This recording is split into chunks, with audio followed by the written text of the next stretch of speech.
Halo, kami dari mahasiswa Universitas Citra Bangsa, program studi bisnis digital semester 1. Di sini kami akan membawakan materi tentang implementasi dan optimalisasi layanan bisnis digital. Di sini kami akan membahas 4 pokok materi, yaitu yang pertama alternatif untuk mengevaluasi sistem bisnis digital, yang kedua pergantian, yang ketiga pengujian, dan yang keempat adalah manajemen dan pemeliharaan konten. Materi yang pertama yaitu alternatif untuk mengakuisisi sistem bisnis digital. Jadi metode akuisisi ini menentukan sistem apa yang dibeli langsung atau dikembangkan dari awal. Jadi dalam materi yang pertama ini saya akan menjelaskan beberapa hal, yaitu yang pertama mengelola konten web. Mengelola konten web ini yang bisa kita lakukan yaitu yang pertama selalu tempatkan minat audiensnya di nomor 1. Yang kedua membuat database pribadi untuk sumber konten. Yang ketiga selalu mementingkan kualitas dan kuantitas. Yang keempat mengikuti tren dan membuat ide-ide baru. Yang kelima membuat konten yang bisa digunakan di beberapa platform. Yang terakhir mempelajari metrik dan analis sehingga konten yang kita buat itu kita bisa tahu perkembangannya seperti apa, konten mana yang dia berkembang dan konten mana yang tidak berkembang. Yang kedua, kerangka kerja aplikasi web dan server. Jadi kerangka kerja aplikasi web ini merupakan program standar yang berdasarkan fungsi perpustakaan yang dapat digunakan kembali untuk membuat web dinamis melalui bahasa programan. Sedangkan server aplikasi web ini merupakan suatu perangkat lunak yang diproses oleh antarmuka program standar dari pekerjaan awal aplikasi web untuk melayani fungsionalitas sistem web sebagai tanggapan permintaan yang diterima oleh browser. Yang berikut sistem manajemen konten. Jadi sistem manajemen konten ini merupakan suatu perangkat lunak yang digunakan untuk membuat pengeditan dan pembaruan dokumen. Materi yang kedua yaitu pergantian. Jadi pergantian ada 2 yang akan saya bahas, yaitu pembuatan database dan migrasi data dan juga perencanaan penyebaran.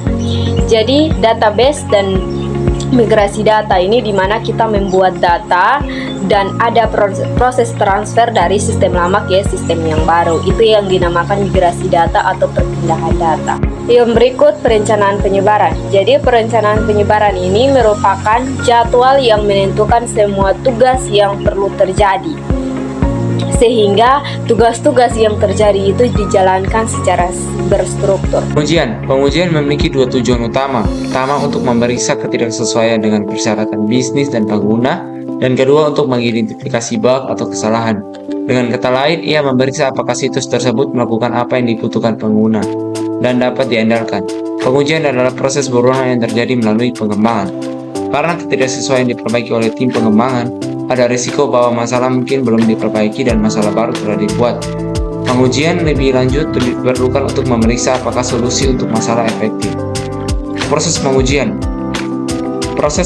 terstruktur diperlukan untuk mengidentifikasi dan memecahkan masalah sebanyak mungkin sebelum sistem dirilis kepada pengguna.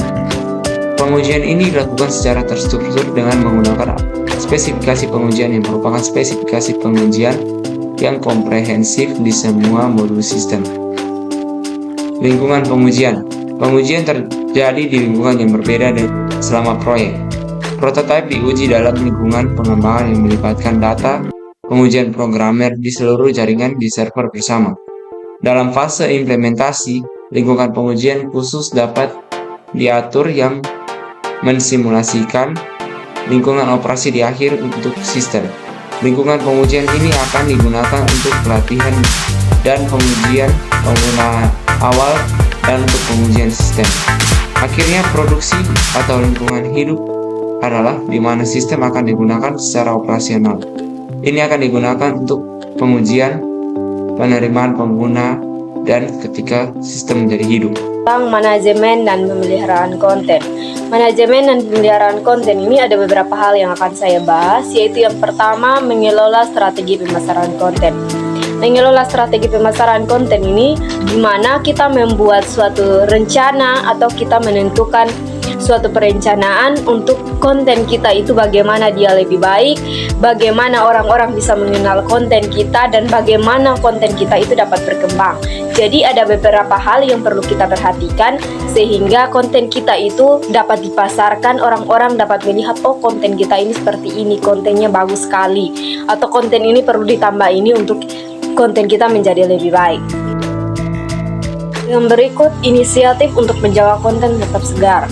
Jadi inisiatif untuk menjaga konten tetap segar itu dimana kita mempertahankan konten yang kita buat, kita kembangkan konten yang kita buat sehingga konten kita itu tetap berjalan, konten kita itu tetap dikenal oleh orang-orang, dan konten kita itu dapat bermanfaat bagi orang lain. Kita dapat menjual konten kita dengan jauh lebih baik, jauh lebih kreatif. Itu inisiatif kita untuk menjaga konten kita tetap segar atau tetap bertahan gitu. Yang berikut, frekuensi pembaruan konten. Jadi frekuensi pembaruan konten ini dimana kita melihat beberapa konten kita melakukan perbandingan.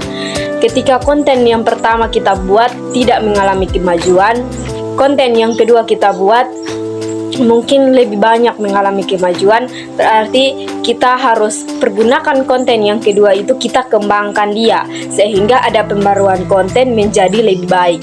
Jadi frekuensi kenaikannya selalu bertambah. Jangan kita cuman melihat konten kita seperti itu, kita tidak tahu konten kita ini berkembang atau tidak, konten kita dikenal orang atau tidak, sehingga kita harus melakukan perbandingan sehingga kita bisa tahu, oh konten kita yang ini berkembang sedangkan konten kita yang ini tidak berkembang. Jadi apa yang harus kita buat sehingga konten kita ini dapat memperoleh proses perubahan yang sangat besar gitu.